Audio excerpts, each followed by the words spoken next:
Hey guys, it's CS Joseph with csjoseph.life doing another episode for season 21. This is going to be episode 8, How to Social Engineer ENTPs.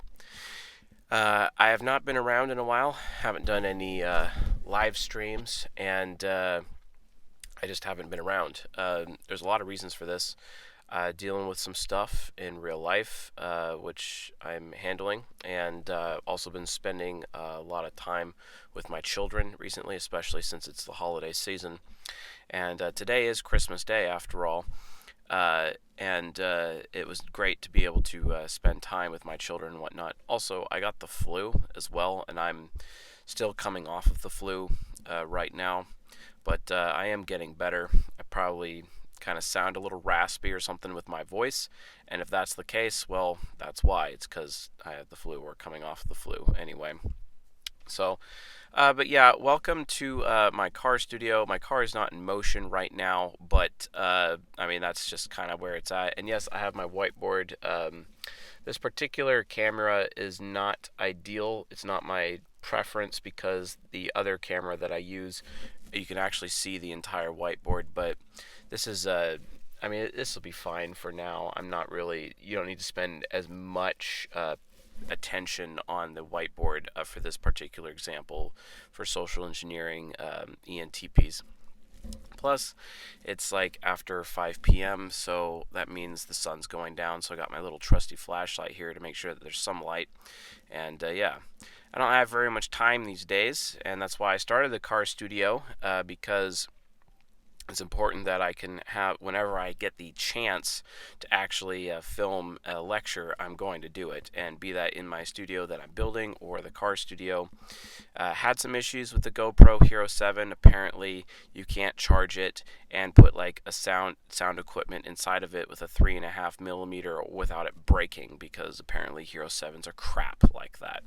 So I wish GoPro would figure that out, because otherwise we'd be doing this, properly. So, but I'm still working on that, and still a good chance of being able to provide that GoPro experience. We're getting there, so thank you all for your patience. So, anyway, with that being said, let's just get down into the lecture. So, how to social engineer ENTPs. It has taken me a little bit longer than usual to try to properly plan out this particular episode. This episode will be very difficult for me because this is about my type, and I'm going to be sharing examples of when I was social engineered in my life. Be it from a religious standpoint. I'm also going to be sharing some historical anecdotes in terms of other ENTPs out there when they were social engineered and what happened to them as a result, and how they dealt with it, how they dealt with the fallout from that form of manipulation, etc. But largely, this scenario, I'm actually going to be sharing something about me, and going to be talking about one of my deepest, darkest secrets, something that I haven't shared with anyone. I have not shared it with anybody before until now.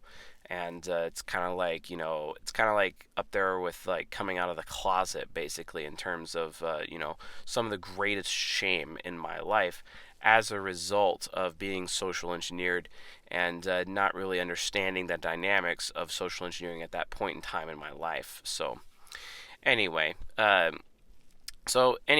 take this episode, I would say, with a grain of salt. More like understand the amount of effort, emotional effort that was put into this particular episode, because I mean, with the ENTP episodes, I really want to go out of my way with them, especially since like they're my own type. But I need to be as real and as authentic as possible, because think about it. The Virtue and Vice episode, I basically revealed that ENTPs are all about being sincere or insincere, which basically makes them the best possible liars. So when you already know that your type has the reputation of being, probably one of the best liars that people encounter, etc., it's kind of it's difficult. It can actually be pretty difficult. So based on that, let's just understand, that I'm trying to be as authentic and as real as possible. That way, this audience can really reach a better understanding of ENTPs. I mean, ENTP's number one need out there is to be trusted and be given the benefit of the doubt. But their number two need, although the order of the needs may actually change in a future season, I'm probably going to be doing a season about all of the needs, the top needs of each of the types, and how to meet those needs for each of the types for whatever reason. But specifically the ENTP, another one of their needs is to be understood. And that's why, one of the reasons why I'm doing this, because so few people understand ENTPs. They write them off. I've been written off so many times in my life, and due to that lack of understanding, it's been extremely frustrating to actually, live, basically, day to day, even within my own immediate family. I'm the only pragmatic in a family of affiliatives, and it's very frustrating, right? Even my children are affiliative, right?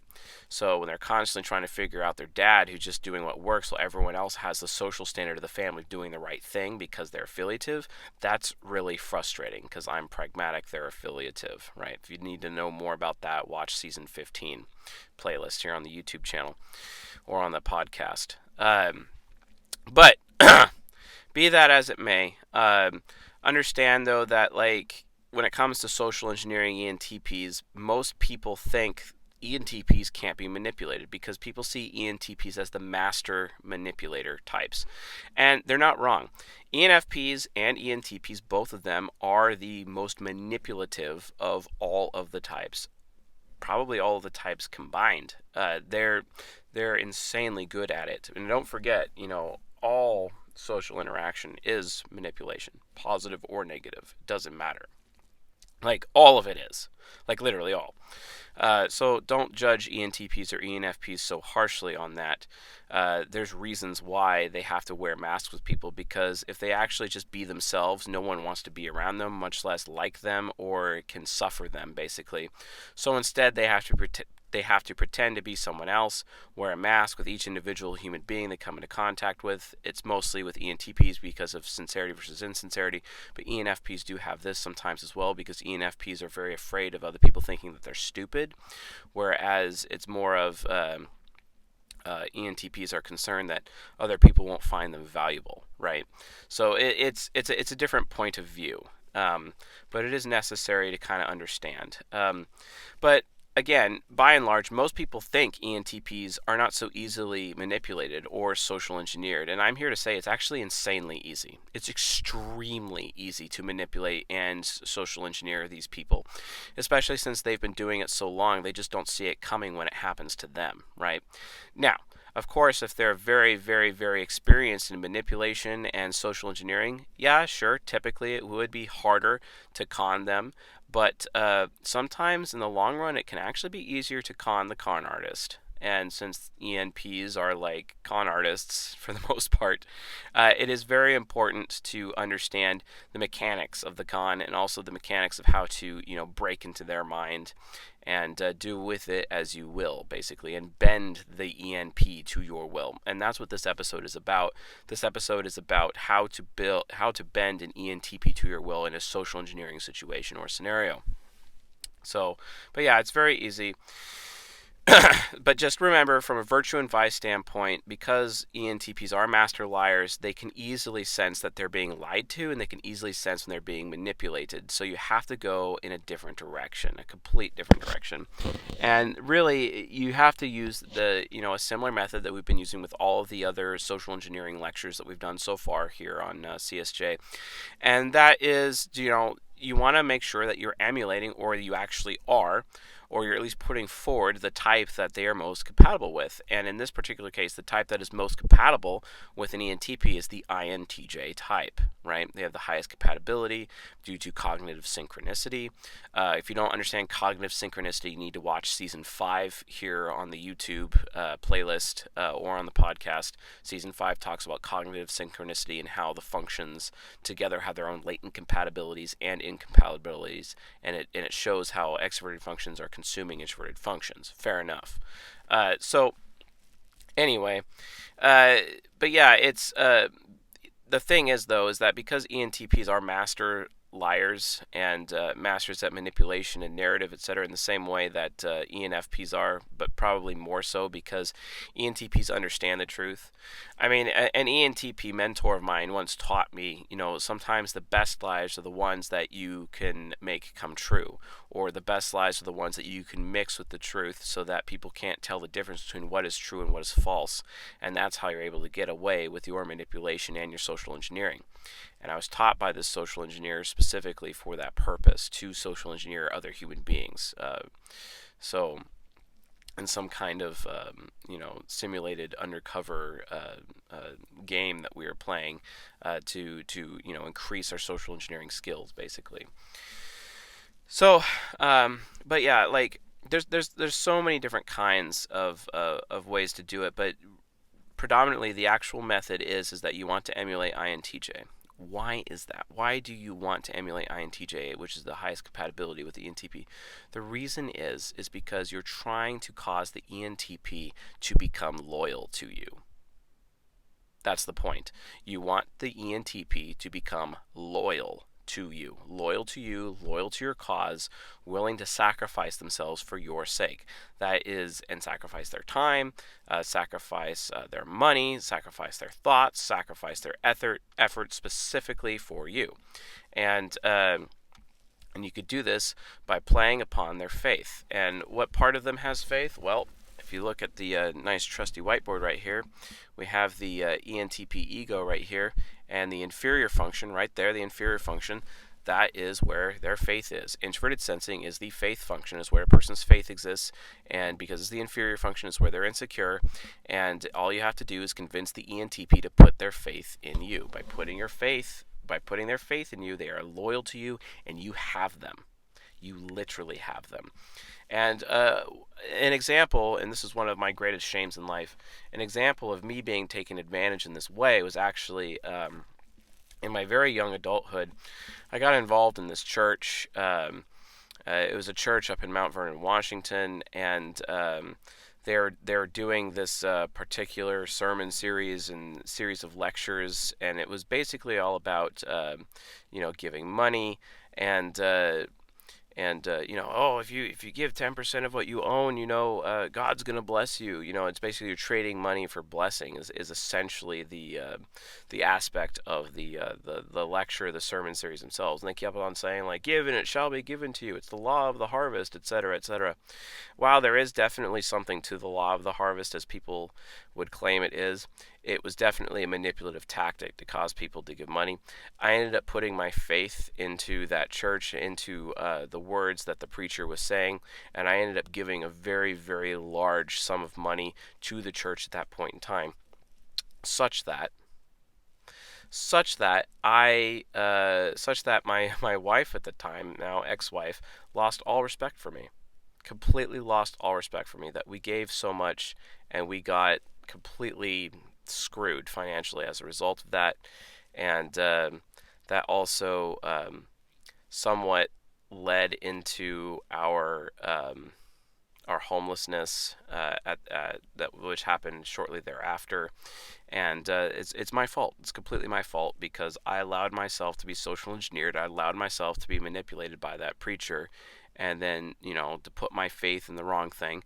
And I had faith in him, I had faith in the church, I had faith in God, that I was going to be getting some blessing because I gave this huge amount of money, basically all the money that I had, to this church. It's very embarrassing, like very embarrassing. Not as embarrassing as what I'm going to tell later in this episode, but that's still pretty embarrassing. The thing is, a lot of people out there just don't really understand that that's actually very common. It's extremely common, especially in Western churches, for that to happen. And it's one of the reasons why I'm actually a very anti-church person.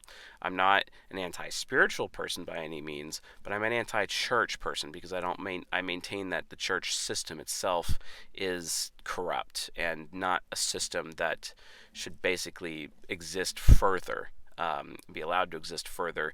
It needs to be fundamentally transformed, changed, or removed entirely, and have something else replace it because it's not exactly useful in its current form. Many of you, I'm sure, would disagree with me in that, but that's just kind of how I feel about it. Now, obviously, my experience is not everyone else's experience, and that's just basically my opinion and my bias regarding church. But fair enough.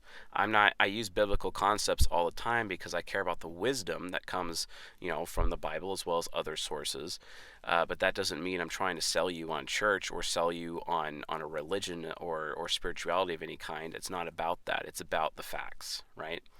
So, but yes, I was social engineered by that preacher, and I gave that huge amount of money to that church, much to my detriment, which ultimately contributed to me becoming homeless with my now ex-wife, and then my son ended up being born into homelessness, specifically as a result of that poor decision making on my part, which was really dumb, and I swore to myself I would never do it again. It gets even worse than that. It gets worse because I was a hypocrite. I had judged my own father for doing the same thing years prior. He literally did the same thing years prior, gave money to a church such that he was liable for $330,000 on a $1.5 million building that a bunch of the elder families of the church signed on, etc. And that church ended up folding, and there was no money bringing in, there was no giving happening, and then because of that, there was no way that there was just absolutely no way that the church was going to be able to maintain the income, so it went under. And he lost out of that, and he ended up becoming liable for $330,000, even though he got absolutely nothing for it. And I judged him harshly. I'll admit it. I judged him harshly. And then here it is, the same thing. I ended up committing the same sin, as it were, and then I'm a hypocrite because I judged my father so harshly. So don't forget, judge not, or you too will be judged by the same measure, right, that you have judged with. And well, that's what happened to me, and it contributed to me losing my marriage and having a really rough scenario with raising my son, which sucked. And yeah, well, I completely deserve it, and that's what I get for being so gullible, or not really much gullible as much as it is me putting my faith in the wrong thing. Gullibility is more of an INTJ thing, but to an ENTP, it's all about putting your faith in the wrong thing, because ENTPs, believe it or not, are actually some of the most faithful of all the types, if not potentially the most faithful of all the types when they are aspiring with their ISFJ subconscious. The absolute most faithful of all the types are the ENTP, which means ENTPs could potentially actually become the most patient, the most enduring, the most long-suffering of all of the types. And that's something very significant when they're aspiring with their SI inferior, but that can also be easily taken advantage of, which we'll definitely take a look at. Another example of social engineering from an ENTP standpoint. This is a historical example. Benjamin Franklin. In the autobiography of Benjamin Franklin, which if you're an ENTP and you haven't read the autobiography of Benjamin Franklin, what are you doing? Like, seriously, go buy that book. The audio version is actually really good. And read or listen to the entire thing. And in Benjamin Franklin's autobiography, he talks about how when he was 17, I believe it was when he was 17, it was his dream to own his own printing press shop and get involved in that. Or maybe it's when he was 19. He was still a teenager at the time. And he was living in Boston, and I think his brother was also in Boston with a print shop and a printing press, etc. And Benjamin Franklin had somewhat of a reputation in town at that time, but not much. And but there is like a local governor of some kind. I think he was a governor of the colony or a mayor. I don't remember his specific title, but let's say governor. And his governor came up to Benjamin Franklin one day and befriended him and became his friend. And Benjamin Franklin told this governor about how, he had this dream of having a printing press and being really involved, having his own newspaper, etc., and really making changes for the sake of the colonies, etc. And yeah, sure, that was really great. But the thing is, though, the governor told Ben Franklin, yeah, you're pretty smart. That's why I'm your friend. I really like you. You have a lot of potential in you. I see a lot of talent in you, etc. Tell you what, how about I actually invest in your own printing press business? And then Benjamin Franklin's like, oh yeah, that sounds like a pretty good idea. And so the governor told him, hey, well, I can acquire all of the materials. They'll be acquired in London, but I need someone to go to London to pick up the materials and the equipment and bring it back here in Boston, and then we could set up the printing shop from there, and then you can run it basically. And then Benjamin Franklin was like, wow, that's absolutely fantastic. And so Benjamin Franklin put his faith in the guy, and they shook hands on it, and then the governor produced like a manifest and a location of where the of what items there were, and then what items were to be picked up and where, etc. And he handed that to Benjamin Franklin. So Benjamin Franklin started selling things that he owned, and then took all of his money that he had, and then purchased a voyage to London. And he left. He left for London. When he arrived in London, he grabbed the manifest and then looked and went to the exact location where the equipment and items would be picked up, and he spoke with the person there who ran that institution, and that guy was like, "What are you talking about? There's literally nothing here." Oh, that governor guy sent you? Oh, he has a reputation of being a funny man and sending people on wild goose chases. Benjamin Franklin was effectively stranded in London in his youth, away from the woman that he definitely had a crush on, who he liked, who he fancied, away from the colonies, away from home. He absolutely despised it, and it was terrible. So what he did is that he somehow ended up getting a job at a local printing press in London, and worked and worked and worked and worked for years until he had enough money to purchase a voyage back to the colonies and get back to Boston, etc. During that time, he suffered a lot, he endured a lot, but he gained a lot of valuable skills, especially in the printing area, and gained a lot of knowledge, and it contributed to his mastery. Even though he got completely screwed, he was able to make it into a positive situation that benefited him, and that woman was still waiting for him when he got back, and he ultimately married her, which is pretty fantastic for him. I guess he got lucky and whatnot, but the point was, he put his faith in that governor and did it on a handshake. There wasn't even a signed contract or anything like that. So he made a really bad decision based on a handshake like that. I've made handshake deals like that in the past where I've gotten screwed. And yeah, you don't put your faith in the wrong person. And the SI inferior can be easily preyed upon, by a social engineer. So that's just one example. But why? Why was that effective? It was effective because the governor basically told, Benjamin Franklin, I choose you. Okay, this is very significant.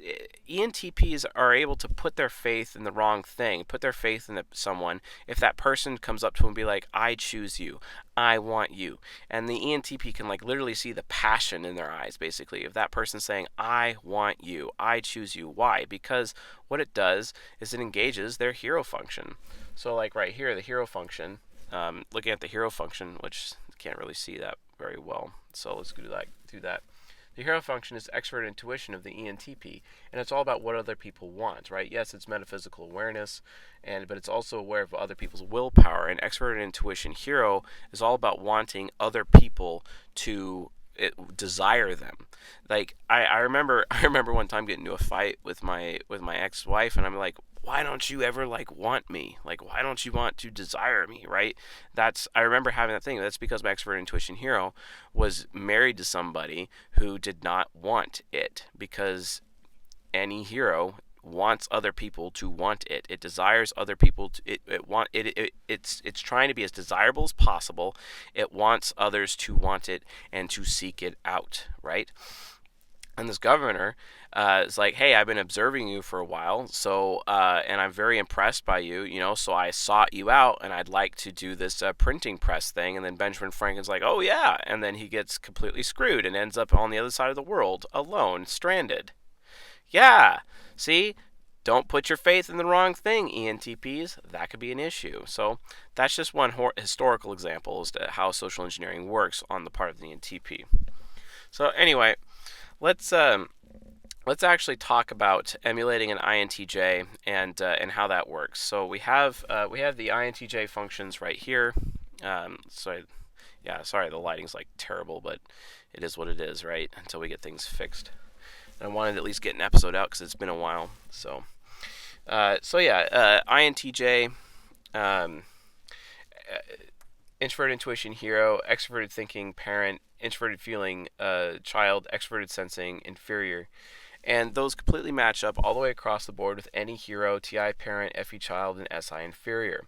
So remember, the social engineering method basically is that you want to get the pessimistic functions on your side, and the only way to get the pessimistic functions on your side is by going after their optimistic functions and feeding upon the optimism of the person, so that the pessimistic functions let go of their pessimism, kind of become optimistic because they're following their optimistic counterparts, and then as a result of that, that person is no longer pessimistic towards your attempt to social engineer them. So how does that work? So for example, expert intuition hero is linked, and it is it's an optimistic function, but it is linked to to SI inferior. And SI inferior, if an ENTP is uncomfortable or insecure or doesn't feel safe about your social engineering proposal, etc., they're not going to have anything to do with you, and they become very pessimistic, and then they just write you off and they move on. You don't want that to happen. You need the inferior function on your side. So how do you get the inferior function on your side? You have to make sure their hero is on the side, because the hero basically dictates how the inferior feels, or what the inferior is doing, or what the inferior is seeing, etc., or what decision the inferior function is making. So you want to make sure that if you get the hero on your side, that automatically means you have the inferior on your side, because they're linked together in the cognitive axis. If you don't know what cognitive axis is, I recommend you watch the lecture about cognitive axis, or axes, plural, in season 1 of the YouTube, or in the podcast. And then TI parent. TI parent is very pessimistic, and the parent function is usually the function that's going to squash you, because if an ENTP detects that what you're saying is illogical, or it doesn't even make any sense to them, they're going to crush you. They're going to crush you with their TI parent, and they're going to crush you with truth. And their TE critic's going to activate, and then they're going to walk around thinking that you're an idiot and that you're not making any sense. That's not ideal. So TI parent, you got to watch out for TI parent. So how do you get TI parent on your side? Well, you ignore TI parent and you go for the FE child. And you start telling the FE child, oh, I feel so good about you. I value you. You're a very valuable resource. You're so talented. All these labels and everything that makes FE child so happy, because it's like, wow, this person values me. And because the parent's like, wow, that person's being really, really great to my child. Okay, well, that's fine. I like them then, because they're being great to my child, because the parent and the child function are on a cognitive axis with each other, right? And the parent, while it is pessimistic, the child is optimistic. So what you have to do is you have to prey upon, initially, the hero function and the inferior function. You got to prey on both those functions. It's very, very key that you prey on those functions. Remember, the object of the game when it comes to social engineering and ENTP is specifically to cause them to put faith in you, and that is getting their inferior function to put faith into you or into the situation, because by doing so, at that point in time, you basically got them. You have them at that point. It's checkmate, and they will do anything you want. They'll even ask you what it is you want them to do. You got them. And you do this by emulating INTJ. And emulating INTJ is pretty simple and pretty easy to do, because it's just like, oh, hey, I see... I really want you. I choose you. And I feel really, really, really good about you. And I want to give you a very, very good experience and make you super comfortable. And, and you're really, really smart and very intelligent. And then the ENTP just slowly drops their guard over time. That's an issue.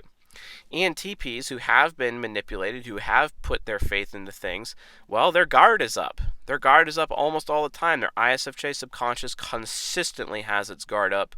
And the older an ENTP is, the much harder that it is to social engineer, but that doesn't matter. If you're still going after their hero function and their child function, those optimistic functions, the pessimistic functions will immediately open up, and they will not, defend their mind against your attack, basically, and you're able to win them over, win their heart over if necessary.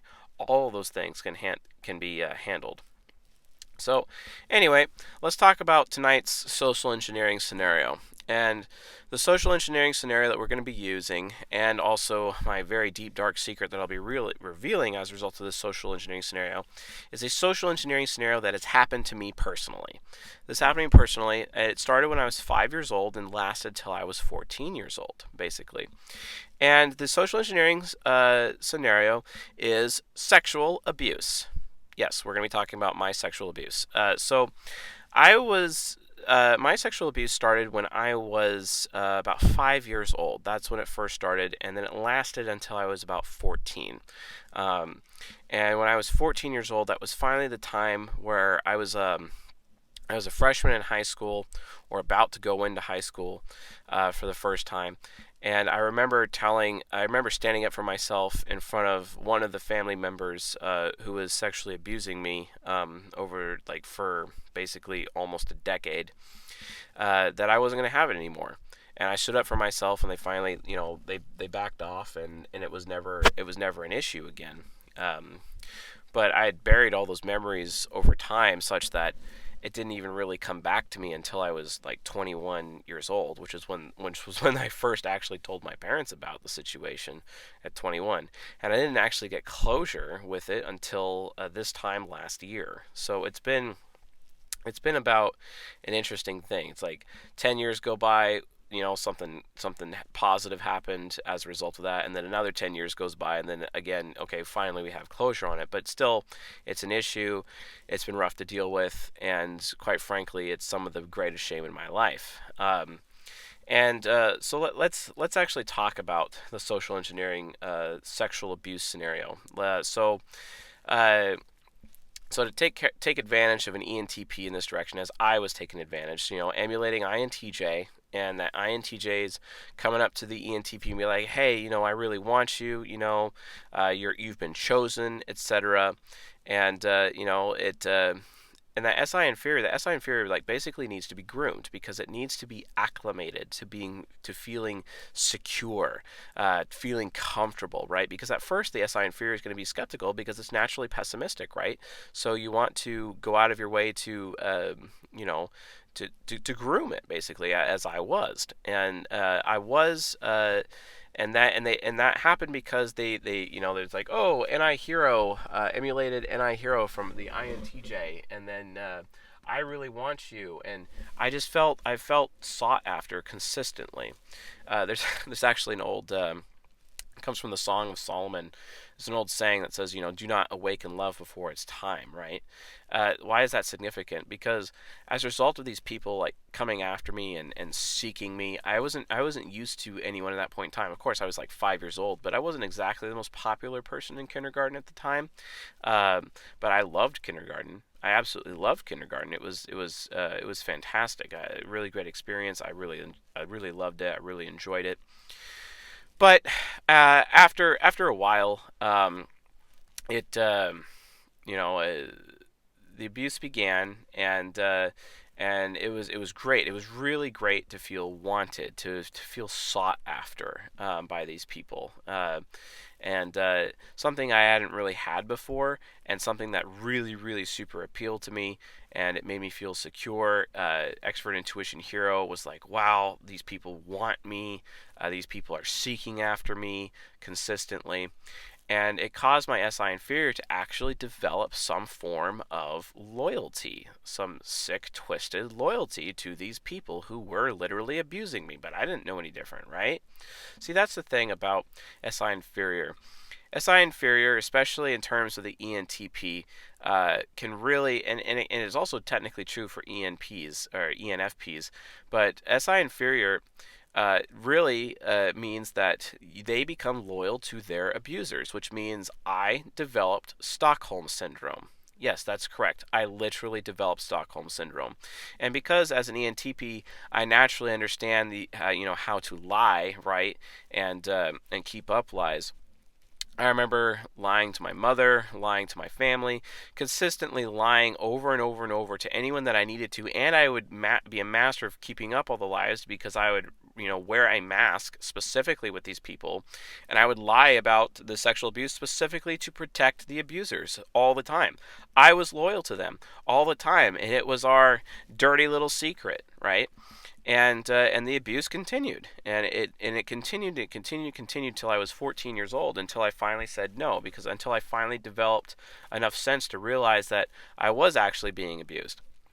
Actually, I kind of figured out before 14, because there was one particular scenario where one of the abusers, actually to prove a point, to demonstrate how much power they had over me, is that they actually told one of my peers about the abuse, and both of them laughed at me about it and belittled me publicly in at a school bus stop, actually, about how they were abusing me, and then what they were doing with me, etc.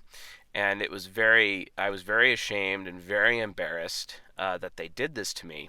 And it was absolutely terrifying, because that other person that they told ended up telling other people, and then my entire reputation at the school that I was going to was completely destroyed.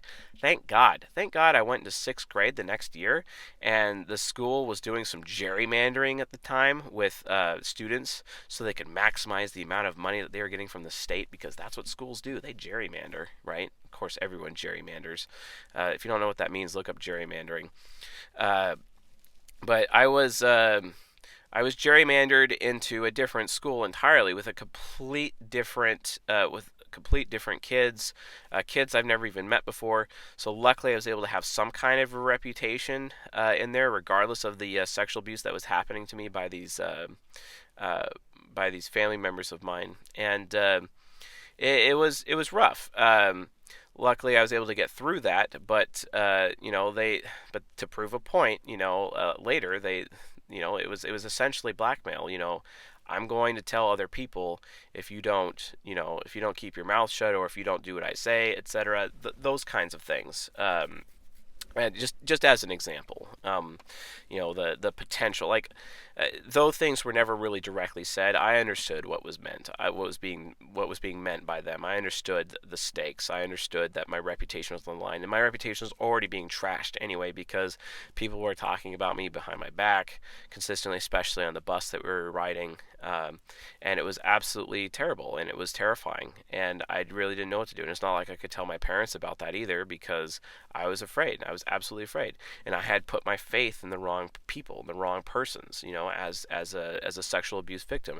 And when I stupidly believed, oh, we had something special, it was our secret, it was a really good experience, because that's what they would do. They'd make me feel sought after. They'd make me feel like, oh, we're giving you a really good experience.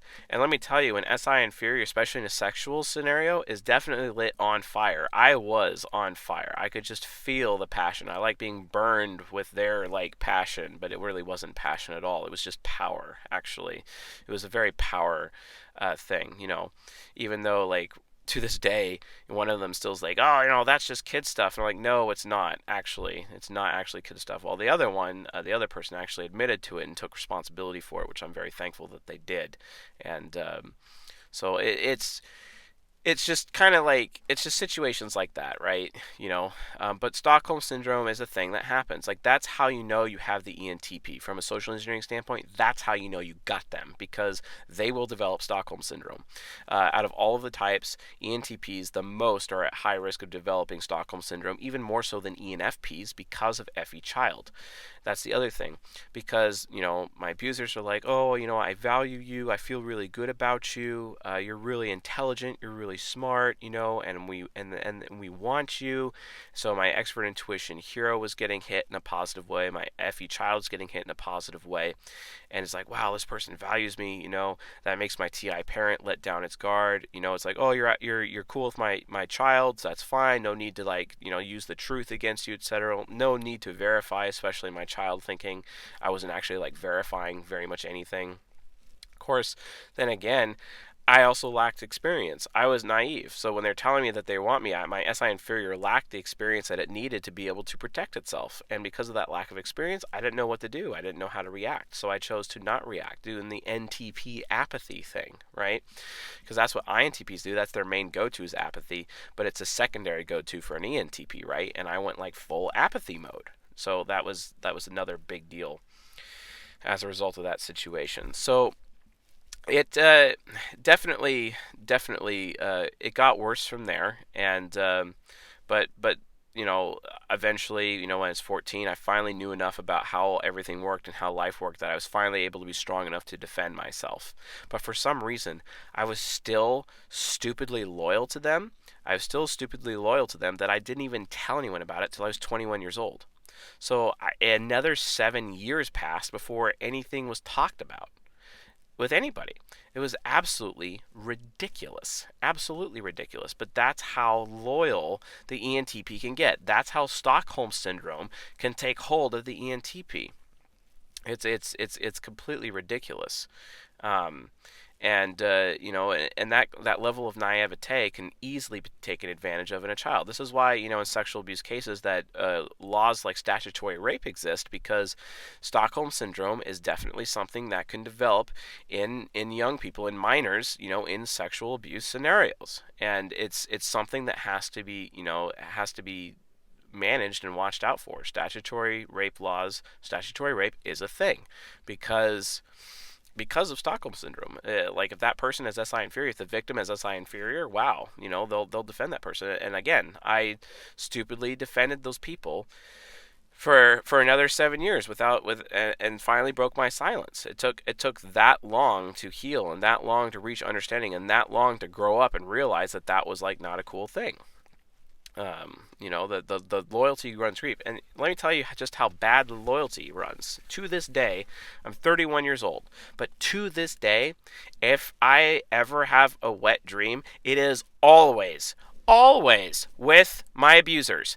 Every time. Every single time. I can't get away from it for some reason. Now, luckily, I haven't had one of those in a long time, but still. And then I wake up and I'm like super shaken about it, and I feel really ashamed about it, and the guilt, the FE child guilt that goes beyond that, is just absolutely unbearable. It basically ruins the entire next day, and I'm, you know, trying to deal with the, you know, the emotional fallout from that. And it's like, wait a minute, you're an ENTP. I thought you're not supposed to be emotional because you have Vi Trickster. It's like, yeah, because our emotions are based on guilt and not necessarily shame, right? FE users are all about guilt, whereas FI users are about shame. It's different. Although I can feel shame, but it's like when it's like blatantly, blaringly obvious. It's not something that I default to because it's a trickster function. It just takes a long time to get to, right? So FE trickster or FE child is a little bit different. My feelings are based on how people in general would feel about something, not necessarily what I personally feel as like a moral principle standpoint. So just something to be aware of. But yeah, like to really to social engineer an ENTP though, regardless of the sexual abuse scenario, uh, just understand that it's all about making them feel wanted, or making them believe that you want them, that you desire them, that you are choosing them. Because that's what an INTJ would do. It'd be like, I want you. I passionately desire you. I want you on my team. I want you to be my lover. I want you to be in bed with me. I want you to go on this trip with me. I want this. I want that. And they're all about what they want. And any hero is all about giving other people what they want, right? So any hero is weak in that. And then as soon as any hero is compromised, then the inferior function is compromised, because the inferior function is comfortable with that person, because that person's like, I want. And then that person, and then SI inferior is expecting to receive a really, really good experience from that other person. And guess what? That's what happened to me. It was absolutely, I'll be straight, especially when the younger I was, like 5, 6, 7, it was absolutely electrifying for my SI inferior to be sexually abused by those family members. Absolutely electrifying. It actually, to the point where SI inferior would wait and wait and wait and hope and desire to have the next abuse experience over and over and over again. And then the Stockholm syndrome just ended up taking root in my mind, and it was there for many, many, many, many years. 9 years total of abuse, etc. And although, sure, during the 9 years there was, you know, a bunch of dry spells, etc., but it was constantly seeking it, constantly looking for it, trying to always be around these people, hoping for another opportunity that we could go be alone, right? Because it was absolutely electrifying to SI inferior. And it's because this person wants me. This means that this person's going to give me a good experience. Oh, they gave me a good experience, right? And then SI inferior, my SI inferior, would constantly seek or set up scenarios, or even lie, cheat, or steal to make sure that those scenarios could come true again, so that I could receive, you know, another good experience. Here's another example of that. The Lion, the Witch, and the Wardrobe. Edmund, the character, ended up getting Turkish delight from the White Witch over and over again. And that was like his SI inferior getting hit over and over again with Turkish delight so that he would, and it caused him to become loyal to the enemy. He even sold out his whole family for it. And that's basically what I did. I sold out my family for those experiences, for my Turkish delight. You know, the sexual abuse. I sold out my own family by lying to them over and over again and keeping the lie up until I was 21. Sure, I didn't know any different. Sure, I was naive. Absolutely. I was weak. I was a child. I was a child. I didn't know any different. And I had Stockholm Syndrome. And I didn't break through that Stockholm Syndrome until I was 21 years old. It was absolutely shameful. And I'm very guilty about it to this day. But I'm not the only one that has to deal with this stuff, and I'm not trying to be all hashtag me too about it. I'm just being real here. Like, people need to understand that Stockholm Syndrome is a big problem, especially when it comes to ENTPs. And ENTPs can be easily manipulated into these things. Think of all those ENTP girls who are like, in high school, for example, and they're the ones that are going to be going out of their windows in the middle of the night to get to their boyfriend who might be potentially raping or abusing them or something. Like, that's a normal thing. That happens. That's like normal. Watch out if you have ENTP daughters, because once that SI inferior starts getting electrified, and once they're like, oh, this person wants me, oh, this person values me, oh, this person's going to be a good experience, oh, this person feels that I'm very, very smart and very intelligent and not an idiot. Wow. You think she's going to lie, cheat, and steal, and she's going to have Stockholm Syndrome, and you're not going to be able to believe what she says.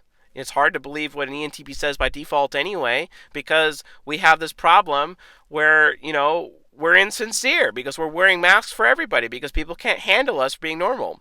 Well, it's even worse for men because ENTP men, it's not socially acceptable for ENTP men to be ENTPs.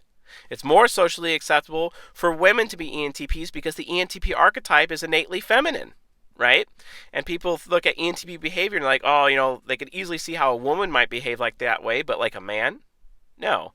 So it's even worse. So if you have ENTP boys, it's even worse. Even a higher risk, right? So you have to make sure that you're keeping track of your children in this way. You have to watch out for the sexual abuse because it will happen. And I guarantee you, because of how edgy ENTPs are by default, they are exposed to it way more often than you, the parent, think. I promise you.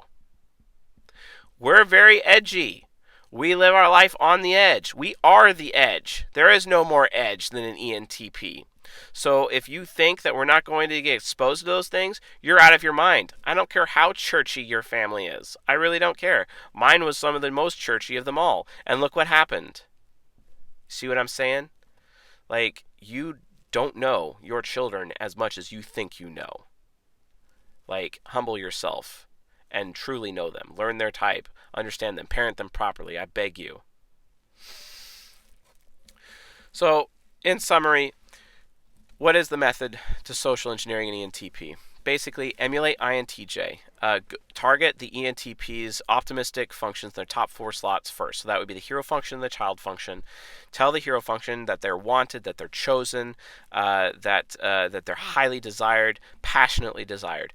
Tell the child, and then as a result of that, with the hero function, the SI inferior will become super comfortable. It will start developing loyalty towards the emulated INTJ, basically. For the parent function, to get past the parent function, which will stomp you in terms of like what it believes is true, false, if what you're saying doesn't make any sense. To get around the parent function, you have to go after the child function and tell the ENTP how much you value them and how valuable they are and how they make you feel so good consistently and they're so intelligent, and tell them how they're so smart, and constantly ask this ENTP what they think over and over again, because that means to them, oh wow, this person values what I think. Right? And then as a result of that, their child function will just end up becoming intertwined with yours, and their NI nemesis will think that, wow, this person's going to give me a really good future because I'm already worried about my future already, and then just tell their NI nemesis, don't worry, I have a really good future planned out for us, etc. and and the abuse can continue in this sexual abuse scenario. But this doesn't just apply to sexual abuse. This applies everywhere. This literally applies to any form of manipulation or social engineering whatsoever, even financial. Bringing in an ENTP and a partner of a marketing firm, etc. This is how you would do it, or how to get an ENTP to get into bed with you, etc. Very, very easy. I mean, like for example, if you take the how to social engineer ENTJs episode and reverse it with the ENTJ woman just has to walk up to the ENTP man who's already at the bar and just be like, "I want you." Oh wait, that's exactly what happened to me. I got involved with this ENTJ woman, and she came right up to me and she's like, "Hey, I want to take you out tonight. I want," and I'm like, "Okay, where are we going?" "We're going to this restaurant over here, and I'm going to order you the steak tips. You're going to love it. You're going to absolutely love it. And then while we're there, while we're eating, you're going to tell me everything you know about psychology. And I'd love to hear everything you know about psychology. I'm kind of a psychology buff myself." "Okay, sure." And then I go to this restaurant with her. I ended up having steak tips, and they were absolutely fantastic. It was a great experience, and she's asked me tons of questions about psychology and whatnot, and I'm answering all those questions to her consistently, etc. And then she's like so uber happy about that, and then she comes up to me and she's like, or right after the server woman takes our food, she actually pays for it herself, and then she's like, "Hey, I want." I want to take you back to my place right now, and I want you to bed me right now. You and I are definitely having sex tonight." And I'm like, "Okay." And guess what? I ended up in her car, and 20 minutes later, I was definitely enjoying her in a physical way, if you know what I'm saying. But yeah, I was social engineered, right? And it's interesting. ENTPs, they're so crazy like that. They social engineer other people. They lie to other people. They cheat. They steal in that regard. They're insincere in that matter. And there are times when they absolutely know they're being social engineered, but they love the experience of being social engineered so much they just fall for it and then they go with it. And it's that mini Stockholm syndrome. And that's what I did. I developed mini Stockholm syndrome and had a sexual relationship with that ENTJ woman who just happened to be 11 years older than me. You see what I'm saying? Like that was years ago, but still, uh, unbelievable. But that's what happened, and yeah, I did enjoy it, and I did like it, and we had a good relationship for about 6 months until she left this side of the country, but still, that's just one example. Like social engineering ENTPs is actually very easy. You just have to make sure you target the optimistic functions first so that the pessimistic functions are on your side and you're good to go. Watch out for the nemesis, because the nemesis function right here, Nemesis, is worried about their own future. I constantly worry about my own future all the time. And if you can make the ENTP feel comfortable knowing, hey, it's fine. If you fail, I fail. Or if I fail, you fail. Our futures are intertwined. The INTJ emulator just has to tell that to the ENTP, and the ENTP is like, great. We're joined at the hip then.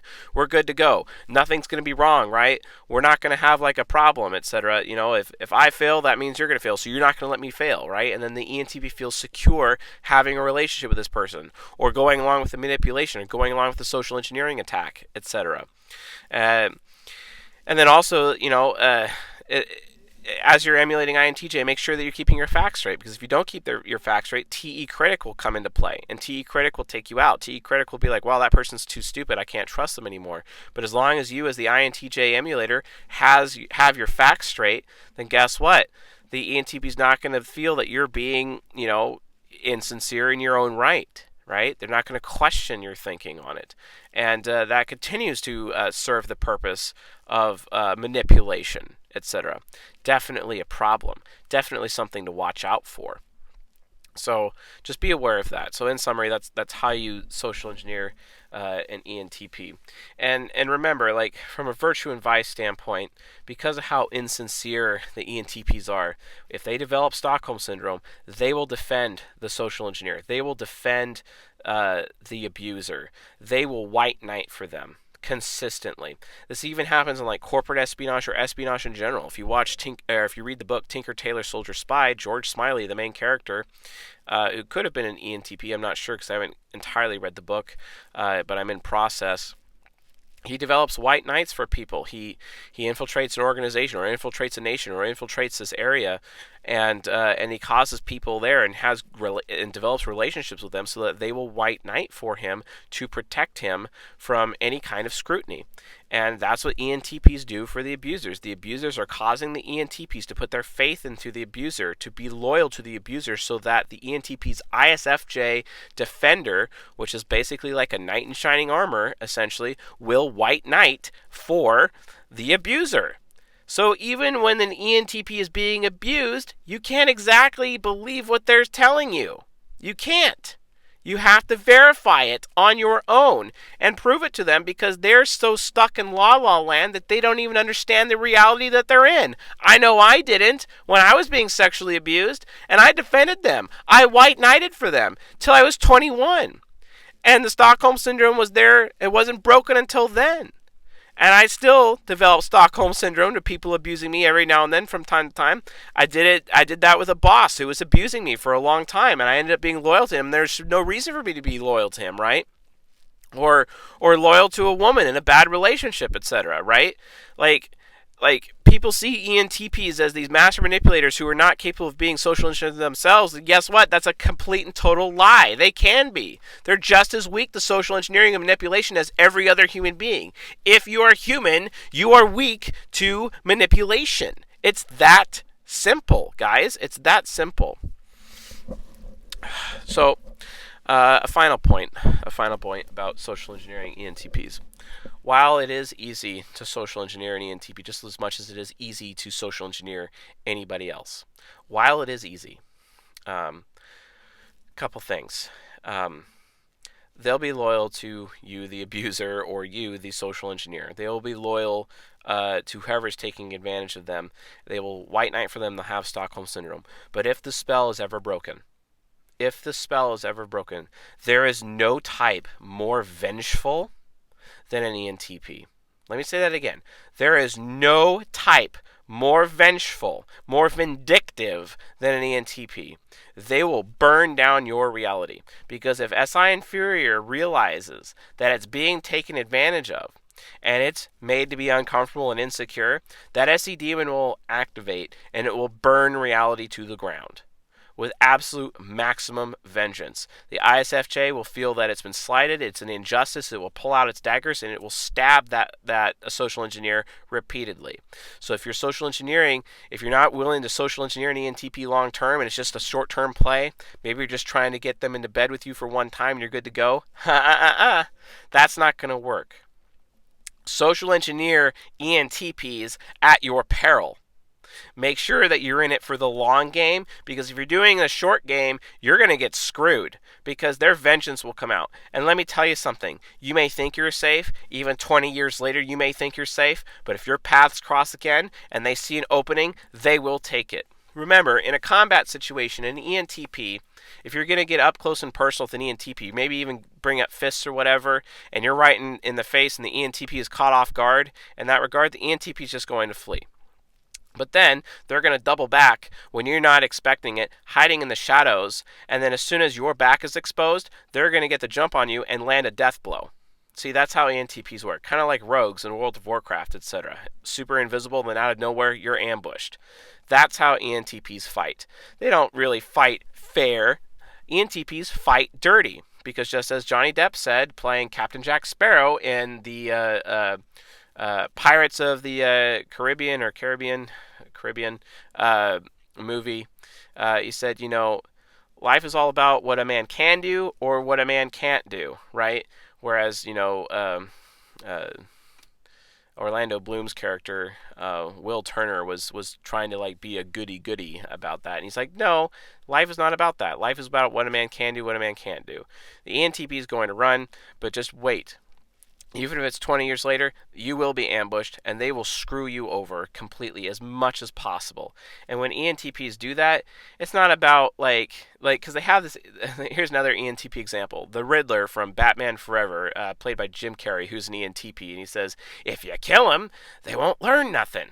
That's the point. An ENTP doesn't want to kill. An ENTP wants to maim. An ENTP is like, wow, I'm going to have to remove one of their limbs. That way, that person remembers for the rest of their life. Oh, yeah, for the rest of their life. When they look down at the fact that they're missing an arm, they remember me.